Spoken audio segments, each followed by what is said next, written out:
Well, hello everyone. I am Matt Williamson, and to pull back the curtain, I just got settled into my dorm room, and you can tell it's just a little bit different acoustics. Not great, but you better get used to it because I'm going to be here for the next several weeks. I am officially full-blown training camp mode, and I couldn't be more excited about it. I got here about an hour ago, got a great meal with the team, and then they just announced the Hall of Honor class. So real quick, I will do the majority of these, obviously, commenting about stuff on the field.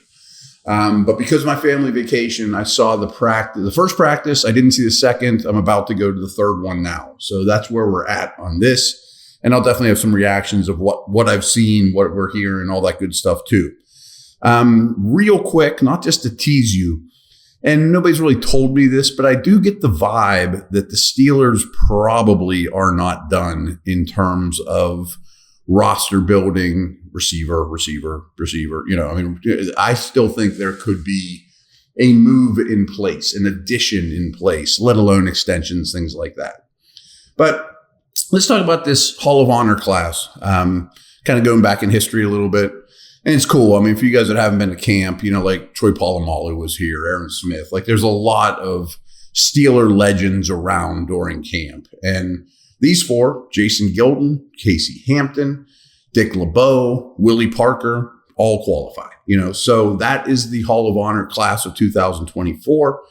Let's start with Jason Gildon. And I remember when I was at Pitt as a recruiting assistant, Gildon and Hampton were both players.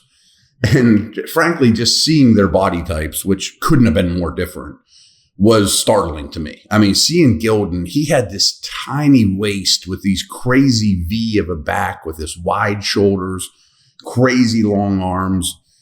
And like, man, that dude was built in a lab. And then Hampton, of course, was the total opposite. Like I'd get out of my car and he'd be getting out of his car and I'd look at him like, can you imagine blocking him all day? There's like nothing to hit. There's just this round power of a body. But anyways, talking about Gildon, and one of many amazing 3-4 outside linebackers in, not coincidentally, Dick LeBeau's scheme. But my big takeaway with him was the edge guys of that era in this defense, much more so than now, on a pass play, they dropped into coverage a third of the time. I mean, give or take, maybe even more, depending on the game, the situation. And he was adept at doing that, but still racked up so many sacks. I mean, just think if he was in a different system and would have been able to rush the quarterback on every snap that was a pass. You know what I mean? So, and that applies to Porter and Lloyd and all those guys as well. But the other thing that's true about that whole group, and Gildon, I think, is a perfect example of this, is coming out of Oklahoma State. If he would have came out now, I think he's a top 40 pick, probably a first round guy.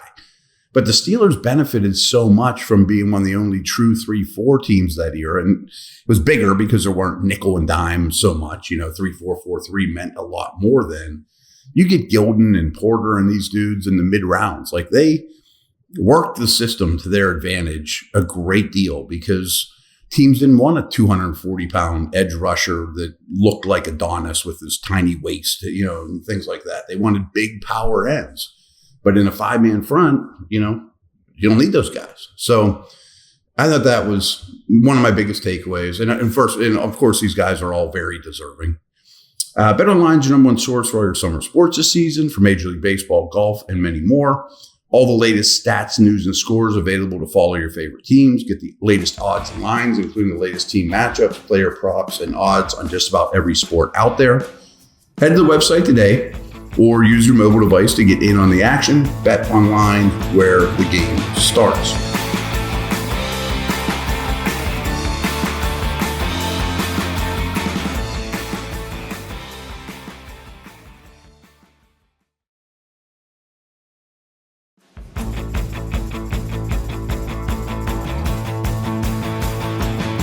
All right, let's get to Casey Hampton.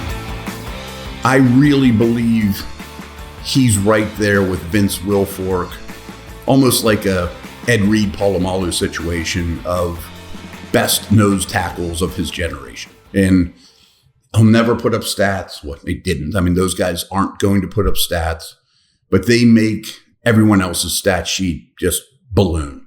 I mean, he consistently ate up 2 blockers, and that still didn't mean he didn't make the play. Think about all the inside runs that get bounced outside to the Gildons of the world, or free-flowing linebackers that don't get touched. I mean, Hampton to me is as deserving as anyone on this list. Power player, so low to the ground.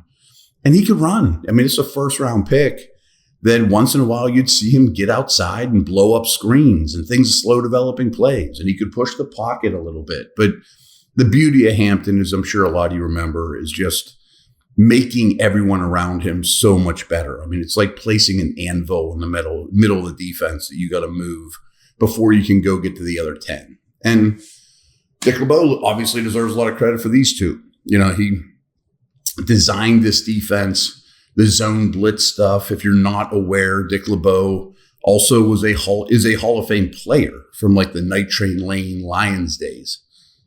So he went to the Hall of Fame even if he never coached in his life. But he is one of the truly, if there was a hall of coordinators, you know what I mean? And I almost think there should be like a wing in the Hall of Fame just for amazing coordinators, like Spagnuolo with the Chiefs right now. Guys like that, to just do it forever on one side of the ball and dominate. LeBeau's like the poster child for that. And he is truly beloved around here as a human being. So all the character stuff is off the charts for him. He was really looked up to.